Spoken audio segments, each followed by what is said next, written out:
Salut à tous les designers et les marketeurs, c'est Jack. Vous voulez vous faire connaître ou augmenter vos ventes? On va voir comment un email marketing peut vous rapporter tout cela. Et si vous êtes sage, à la fin, je vais vous montrer un email que j'ai fait pour un client qui a vraiment bien fonctionné. C'est parti!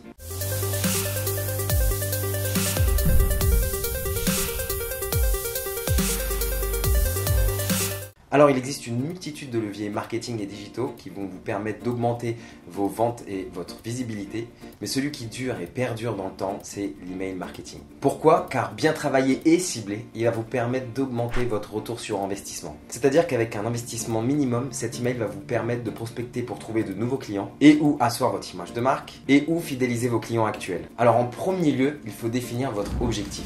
On va prendre le cas le plus courant. Vous vendez des produits sur un site marchand et vous avez un nouveau produit qui va arriver, vous voulez l'annoncer ou trouver de nouveaux clients. Vous avez donc un objectif commercial.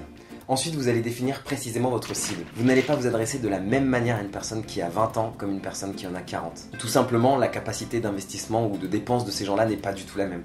À 20 ans, j'allais pas acheter une paire de chaussures qui coûtait 300 €. Aujourd'hui, si le sujet est bien amené, si ça répond à un vrai besoin, si les valeurs ajoutées sont bien mises en évidence, alors j'y réfléchirai. De la même manière, graphiquement, certaines populations sont plus sensibles aux images, au montage photo, aux belles couleurs, et d'autres sont plus sensibles au texte, aux punchlines, aux baselines qui sont bien travaillées et bien recherchées. Tout ça pour dire que vous devez connaître votre cible sur le bout des doigts avant de lancer la création et la rédaction de votre email. Parce qu'un email, c'est pas juste un truc design super stylé, c'est aussi une rédaction qui prend du temps. Ça se réfléchit en amont tout ça. Pour conclure sur votre cible, on va prendre l'exemple d'un email qui va être envoyé à des personnes âgées entre 20 ans et 40 ans. Vous n'allez pas forcément vous adresser de la même manière entre les personnes qui ont 20 et 30 et 30 et 40. Donc c'est quoi la conclusion? C'est de se dire qu'on peut segmenter la base de données tout en parlant du même produit. Finalement, vous allez envoyer deux mails différents qui parlent de la même chose à votre même base de données. Alors c'est plus long, c'est plus de travail, mais tout à l'heure on parlait de retour sur investissement. Maintenant que vous avez défini votre objectif et votre cible, on va parler de la stratégie. Ne pas oublier que c'est la vente, c'est une stratégie commerciale. Et c'est à ce moment-là qu'il faut savoir prendre de la hauteur. Mettez-vous à la place du consommateur. Qu'est-ce qu'il veut? Pourquoi il l'achèterait chez vous? Pourquoi il irait sur votre site internet? Qu'est-ce qui va le pousser à dépenser de l'argent sur votre campagne et sur votre produit? La réflexion commence sur la rédaction de l'objet du mail. Très souvent, on peut voir que les gens passent très peu de temps à réfléchir l'objet. C'est quelque chose qui peut se faire habituellement. On parle d'un produit et d'une promo, donc on annonce un produit et une promo dans l'emailing. Non. C'est un vrai sujet qu'il faut traiter à hauteur égale des autres problématiques de la campagne. Il faut être inventif et percutant, ne restez surtout pas dans le déjà vu.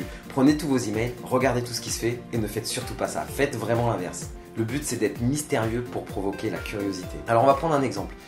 C'est l'hiver, vous vendez des bottines, vous profitez des saisons pour faire une offre promotionnelle sur des bottines qui viennent d'arriver dans votre catalogue. Au lieu de marquer des bottines d'hiver à moins 10%, et ben vous allez mettre Marion, vous avez froid aux pieds, virgule, et bien voilà, on laisse le suspense, on attise la curiosité de la personne.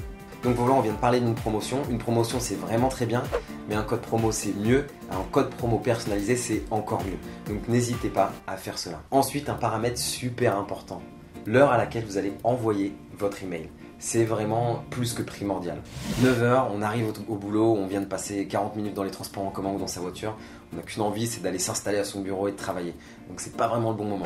De 10 à 12, c'est encore compliqué. On vient d'arriver au travail, les briefs commencent, les calls commencent. On est en train de s'installer et de s'immerger dans le monde du travail, même si le matin ça peut être difficile des fois. Donc toujours pas le bon moment pour aller envoyer votre campagne. De 12 à 17, c'est l'heure de manger, de digérer, de faire sa pause café-club. Vous allez vous mettre réellement à travailler parce que c'est le moment de la journée où on est le plus investi et le plus concentré. Et de 18 à 19, non, on rentre à la maison, pour certains, pour beaucoup même.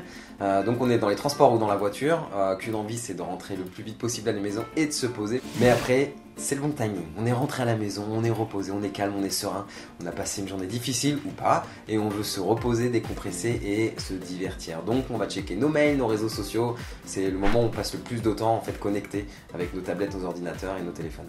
Alors ce sont des grandes lignes, mais en réalité ce qu'il faut retenir, c'est qu'il faut savoir analyser votre cible, son emploi du temps, qu'est-ce qu'il fait, quand est-ce qu'il se connecte, etc. etc.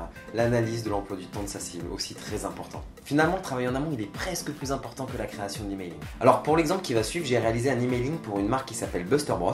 Ils vendent des draisiennes pour enfants en bois d'une super qualité. Alors voici le produit.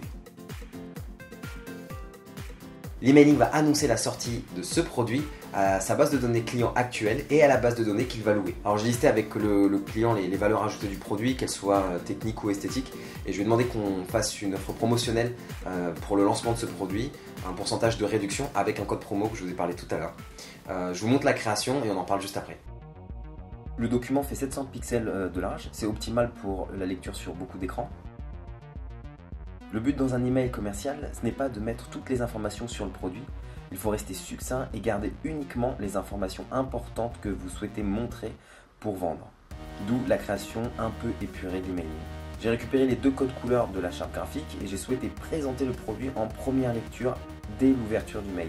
Parce que sa valeur ajoutée numéro 1, c'est avant tout son esthétisme et sa conception française. Ensuite, on annonce clairement son code promo avec quelques caractéristiques techniques, pas besoin d'en mettre trop.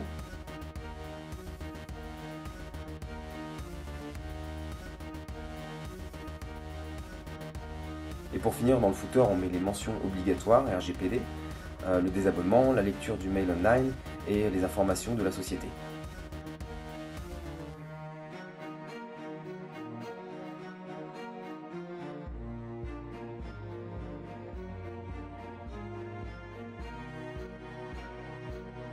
J'ai voulu dynamiser le mail en inclinant les espaces avec une accroche très simple et bien placée tout au-dessus du mail, le tout avec une petite touche graphique pour provoquer un petit sourire.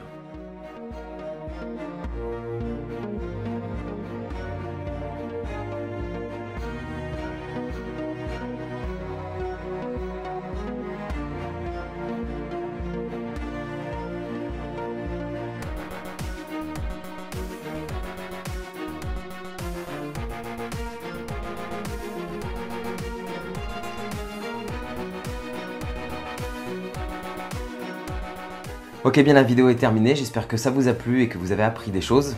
N'hésitez pas à vous inspirer de ce que vous avez vu pour reproduire la même chose pour votre société ou vos actions commerciales.